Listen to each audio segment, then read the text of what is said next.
This is the Angels Postcast, your instant game reaction for the Los Angeles Angels. Part of the Locked On Podcast Network. Your team every day.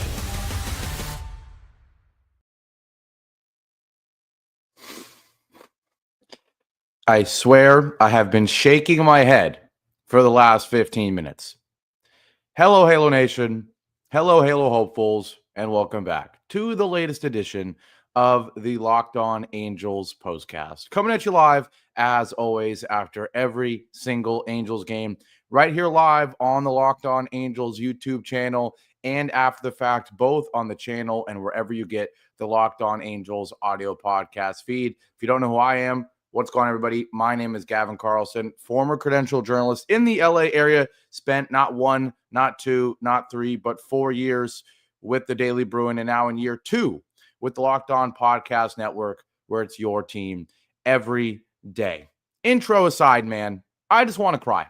I just want to cry because this game was fun to watch. It really, really was. It's crazy how you go from uneventful to just 13 combined runs in the 4th through 6th innings? 13 combined runs. The final score 8-7, and you can make a very, very big argument that the Angels should have won this game by a few runs, could have lost this game by a few runs, and instead it comes down to one man in one moment, and Mike Trout just barely does not come through. Of course, we will get to that. We will get to everything that went right, because a lot went right in this game. We will get to everything that went wrong, and there was plenty of that as well. Really polarizing game. A fun game to talk about, because I know there's going to be hot takes in this comment section. I already see people ripping on Trout. I see people ripping on Strickland, ripping on Hendricks. I see people praising certain players. Vinny says, Gavin, I'm going to cry. I'm seeing everything, right? And that's what you expect in a one-run loss in an up-and-down game against a division rival to win a series that we wanted to win so bad. And let's not waste any time. Let's get right to it. Of course, you know what we're talking about. Time to reveal where the game was won or lost. It's the turning point. There are two, and we will certainly get to the second one in what happened in the 9th inning, right? But I do want to mention where this game really turned around, right? Because the Angels got things started in the scoring column with 2 runs in the bottom of the 4th, and then Hendricks gives up 4 in the top of the 5th. Very, very frustrating, right? But the fact is, we, and Tom right on cue said, the main thing is we didn't fold. We competed. Absolutely, right? You fall down 4-2, and immediately you respond with 3 in the bottom of the 5th, right? In case you didn't watch the game, it was a 3-run shot from Nolan Schanuel in the bottom of the 5th. It was a 2-run shot from Logan O'Hoppe in the bottom of the 4th. And in the 9th, we got a solo shot from Zach Neto. So all 3 of our big 3, right? We've been having conversations about O'Hoppe struggling, right? We know what he did yesterday, and boy, oh boy, he made sure to say yesterday was not a fluke. I'm getting out of this slump. Gosh darn it. He hits another 2-run shot. Schanuel continues to be on fire. What a game for him. What a game for him. 3 for 5, 4 RBIs, including the 3-run shot in the bottom of the 5th. At that point, it's 5-4. You're thinking, oh man, this is great. This is great. What a resilient, start. And it's going to be a coin flip game from here on out, but at least we showed life. And then Hunter Strickland happened.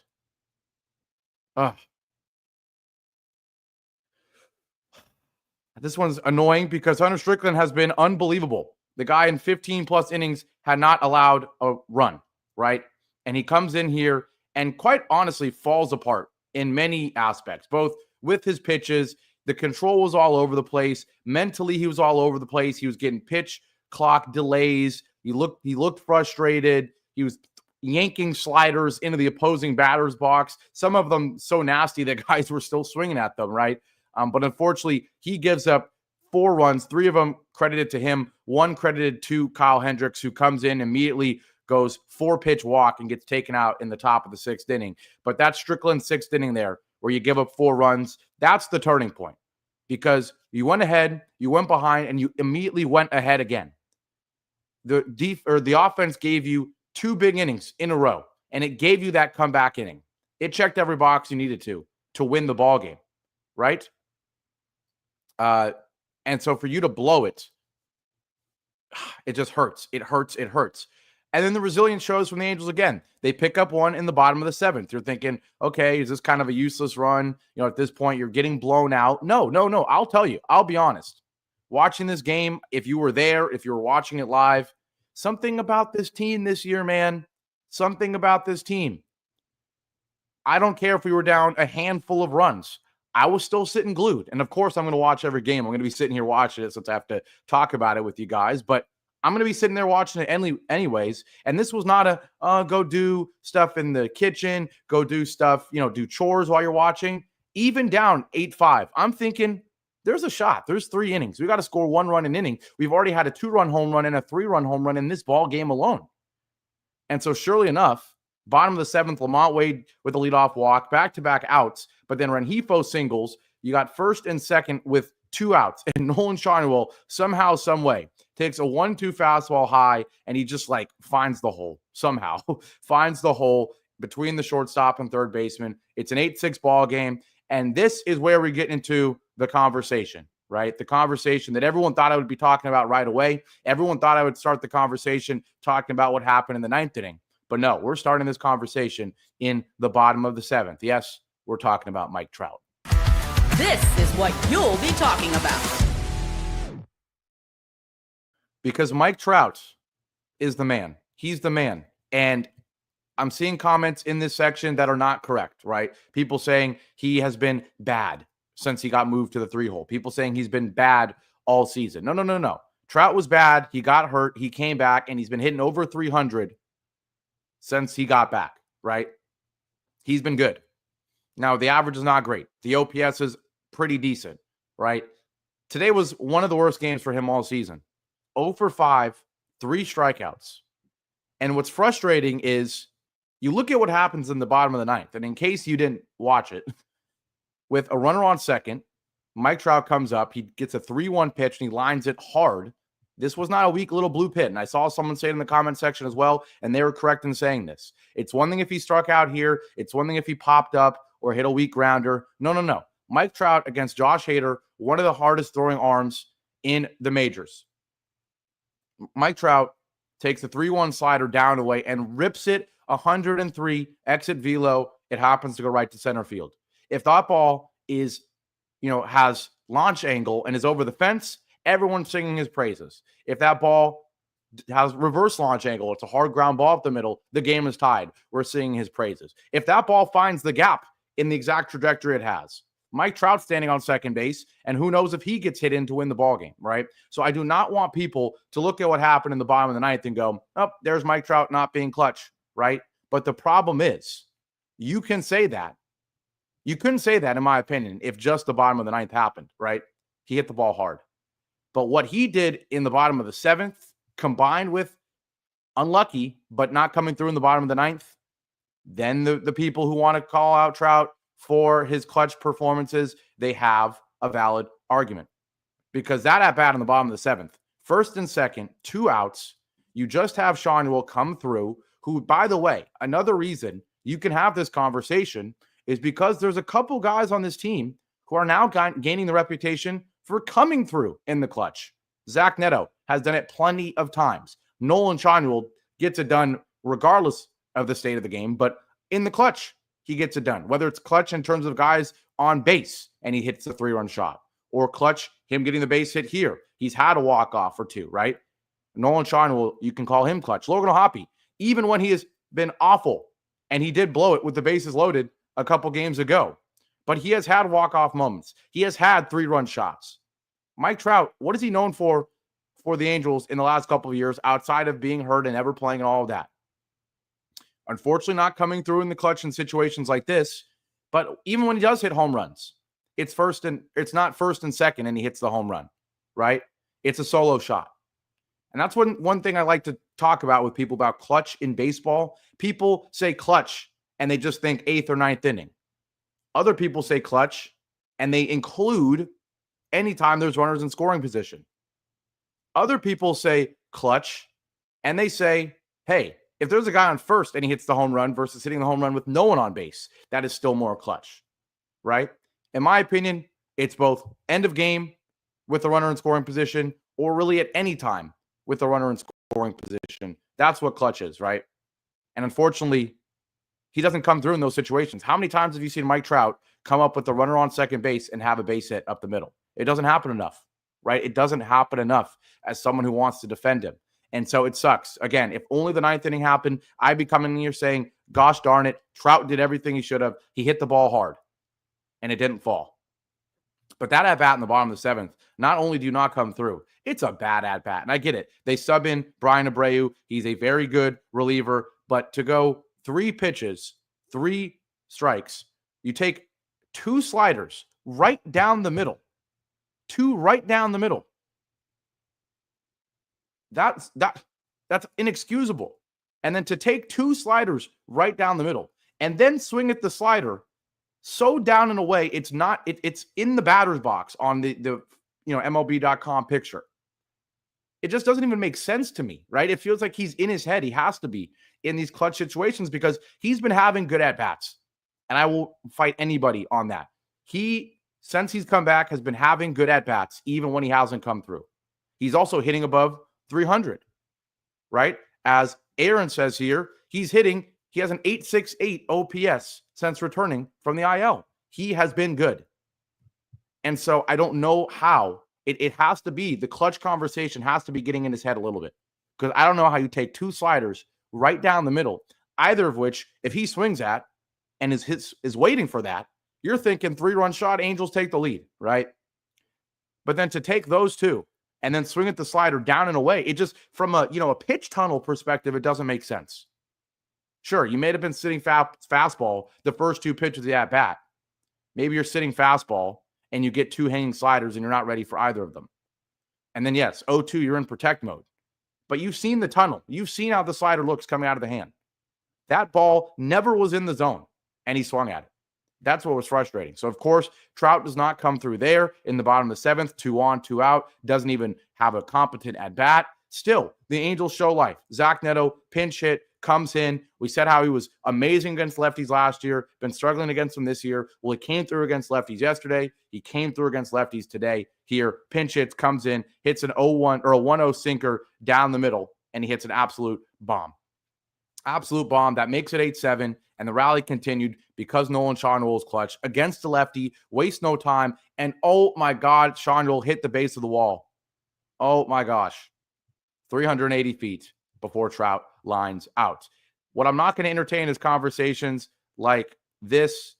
Angels win. You know I love you, but come on. I don't know if we can handle 5 or 6 more years of Trout. I mean, 5 or 6, that might be a lot just for his age and his health. But in terms of saying, I don't know if I can take watching him anymore, come on. He's still the best player we have ever seen wear this uniform. And if he is playing baseball at that point, it will be impressive. But, I mean, I hope you're not saying that in the sense of I don't want to watch him play anymore versus, who knows what he's going to be in 6 years. You can say that about anybody at the end of their career, right? Albert Pujols, we saw what happened with him, right? But don't start saying, I don't want to see Trout. Mike Trout, the YouTube user Mike Trout says, I am not the GOAT anymore. Let's not let things like this affect the bigger conversations. I just think it is valid as someone who's tried to deny this conversation for a while to say, unfortunately, there's clutch, and we can have the conversation about clutch in general in terms of as a general statement, but just looking in comparison to the guys on this team, right? Clutch or not. Schanuel's more clutch. Neto's more clutch. O'Hoppe's more clutch. You can make the darn argument that freaking Taylor Ward might be more clutch. I will not want to say that, right? But, you have now 3 or 4 guys that are more clutch than Mike Trout. We got an Albert Pujols user in here. Eddie says Mike Trout will never be clutch. Dusty says Trout has never been clutch. It's true. Unfortunately, it's kind of true. And especially when you've got multiple guys that are significantly younger than him, that are significantly less experienced than him already coming through. But no. I'm not letting you get away with this. He should just retire. His career is just sad. Come on. The guy is still an above average hitter right now. 767 OPS is like 3rd best on the team. It's literally third best on the team.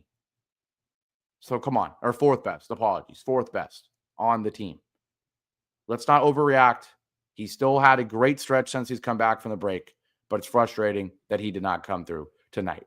Took a really long time on that one. We're going to take our break. When we come back, we will talk about the pitching very briefly because it was not good, unfortunately. And yes, I am curious. What are your finals predictions for tonight? We got Game 7 of the NBA Finals. I want to, turn the page, quickly hear that from you guys. But let's talk about the pitching. Let's preview the upcoming series against the Red Sox. Still plenty of opportunity for this to be a successful homestand. Was already a decently successful series against the Astros. A couple pitches, couple swings go a different way, and you easily win the series, right? So let's take our break. We have lots to talk about and very little time when we come back.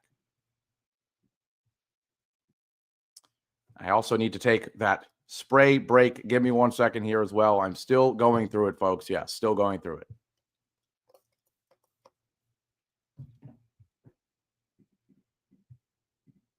It is getting a little better, though. It is getting a little bit better. But today's show is brought to you by, America's favorite sponsor. I wish it was on a win. Darn. It's Wonderful Pistachios. If you're looking for a snack that's both delicious and nutritious, crack into a good source of protein with Wonderful Pistachios. They're one of the highest protein nuts. Each 1 ounce serving has 6 grams of protein, giving you over 10% of your daily value. Plus, they're packed with fiber and better for you unsaturated fats to help keep you feeling fuller longer. You've heard it a million times, whether I'm on the way to work, on the way back from the gym, or just sitting at my desk. The no shells variety, it's the perfect grab and go snack. It actually fills you up, unlike a lot of snacks, and it's giving you good nutrients. So get snacking and cracking with the snack that packs a protein punch. Visit wonderfulpistachios.com to learn more. And today's show is also brought to you by FanDuel. Summer sports, they're in full swing. We've got baseball, hockey just wrapped up, but baseball well underway. We've got Game 7 of the finals tonight. We just saw LSU win the Natty. Whether you're all about baseball under the lights, golf on the green, or high-stakes soccer action, I'm a fan of all three. FanDuel is the best way to make every game even more exciting. You're already following the action. Why not make it a little more thrilling? With FanDuel, you can get in on the game while your friends are getting sunburned at the beach. Whenever I am out of California and have the opportunity to sports bet, I always use FanDuel. It's easy to use, fast to pay out, and makes even regular season games feel like must-watch events. So if you're new to FanDuel, new customers can bet $5 and get get $150 in bonus bets if your first bet wins. Again, bet just $5. You can get $150 in bonus bets if your first bet wins. Open the FanDuel app today or visit FanDuel.com/lockedon to get started. Back here live on a very frustrating losing edition of the Locked On Angels Postcast. We already had a big, long conversation about everything that went on in this game from a hitting standpoint. Huge performances from the three futures of the franchise. We need a name for those three guys, right? I'm curious what you guys are thinking. Three Musketeers or something like that's boring, right? But the big three, give me a name for those three. Schanuel, O'Hoppe, and Neto all came through with a home run. O'Hoppe now back-to-back games with home runs. He now has 3 two-run shots in the past 2 games, right? 3 home runs. Love to see that. Schanuel, the superstar at this point. You have to say it. 3 for 5, 4 RBIs, a 3-run shot, a clutch RBI single, and he should have had the game-tying run because he had a 9th inning double. He's now hitting 283, 784 OPS. He has been phenomenal. Neto with a pinch hit homer. A surprising performance for a couple guys. We got a base hit from Christian Moore. You love to see. Kevin Newman did not do anything, but Lamont Wade, 2 hits and a walk. We will take that absolutely. Rengifo in the leadoff spot. That was interesting. Just 1 base hit for him. But we talked about Trout plenty, what he was not able to do. 0 for 5, 3 strikeouts. Let's quickly get to the pitching. We already talked about Hendricks and Strickland not coming through, but just wanted to get to their final stat line real quick. Kyle Hendricks, if you take out what happened in the 4th or in the 5th and 6th innings for him, it would have been a perfect start, right? The guy was scoreless through the first 4. He looked like he had his stuff, to be honest, right? He's always going to give up a lot of contact. He did only have 2 strikeouts, gave up 8 hits, but he fell apart in that 5th inning. And so he finishes with 8 hits, 5 runs, 3 of them earned, and a walk, just 2 strikeouts, and those 2 very, very frustrating home runs. The error by Rengifo was clutch as well, or not clutch, was very not clutch, very very deadly. I'm looking for the word. I don't know. It hurt a lot. That Rengifo error contributed to the runs as well for the Astros. Hendricks, he's a number 5 pitcher at best, right? Hunter Strickland, we talked about how bad he looked. At least Brogdon was able to come in and give you 2 solid innings, just 1 walk, 2 strikeouts, no hits. And then Burke does give up 2 hits, but gets 2 strikeouts as well. Deflating is a good word. But yeah, Rengifo deserves a lot of credit. Don't like him at the leadoff spot. And honestly, he's an average third baseman. He's just a below average player at this point. If you can get anything for him at the deadline and clear up space for Moore to play every game, Neto to play every game, and then kind of alternate between Newman and a couple other guys, I think you maybe do it. The problem is his trade value couldn't be any lower right now, unfortunately. But that's that on that. I want to hear your guys' thoughts on tonight's game. I am a huge basketball fan. Of course, the KD trade as well. We've got someone in here saying that the Suns won the trade. I mean, they did get a lot. It really just does come down to, is Jalen Green still a young star in the making? In the regular season, he looked like it. In the playoffs against the Warriors, my Warriors, he looked awful, right? So if he looks anything in between those two, I think the Suns got enough value for a almost 40-year-old Kevin Durant. You got the number 10 pick. You got your, future cornerstone. They're already talked about moving him though, because they're still trying to win with Booker. So let's see what you can get for him. Right. And then now for game 7 of the finals, just curious, Angels win, says I won't watch, but go Pacers. Vinny actually makes a good point. Let's go back to the Angels real quick. You're right. Not having Moncada is huge, right? I almost forgot about it. You don't have to play Rengifo, right? If Moncada's at third, Neto at short, Moore's at second, you've got your entire infield, right? Your entire infield is set there. So let's hope that is the case. But Danny's saying Jalen will be good with experience. I don't know why I'm doing this, but I just feel like talking about the NBA. It's game 7. We just had a KD trade. I'm going to say it's actually a fair trade. I think maybe the Rockets actually gave up a little bit too much, but that's what you have to do in the NBA. We know that. Finally, my prediction for tonight, as much as I hate to say it as someone who is rooting for the Pacers, despite not really being as much of a Halliburton Glazer as others, I do think the Thunder still win this one. They're the better team. They're at home. It's game 7. They're coming off a loss. I think they get it done. So you heard it here first. I also predict the Angels to win tonight today, and they lost. So if you're a Pacers fan, maybe you're jumping up and down. No real Marco Polo. Christian Moore should not go down. He's been okay. He has upside, right? But for now, we'll be okay. The Angels will be okay. Big series coming up against the Red Sox. Would love to win 2 out of 3. We know that they're kind of in their feels still after losing. Rafael Devers had an interesting series themselves against the Giants, my other team. But I think we can still take 2 out of 3 against them. We already did it at Fenway. Why not do it at home? And then you got to take 2 out of 3 against the Nationals. Gosh darn it. You have to do that. Still a chance to get to 500, 3 games under right now. We'll see. But frustrating series. You really feel like you could have won this one. You didn't, but you'll be okay. Let's go watch game 7 of the finals if you're a basketball fan. And I'll see you back here tomorrow. Angels playing a night game, 6:38. So I'll be right here around 9 p.m., hopefully after a win. Take care, everybody. Have a great rest of your Sunday. Enjoy game 7 of the NBA Finals. You don't get to watch it very often, so take advantage if you are a basketball fan. And I'll see you back here tomorrow night. I'm going to go take care of my throat. Go Pacers tonight, although I think the Thunder are going to win. And above all else, go Angels. We'll be right back tomorrow. Take care.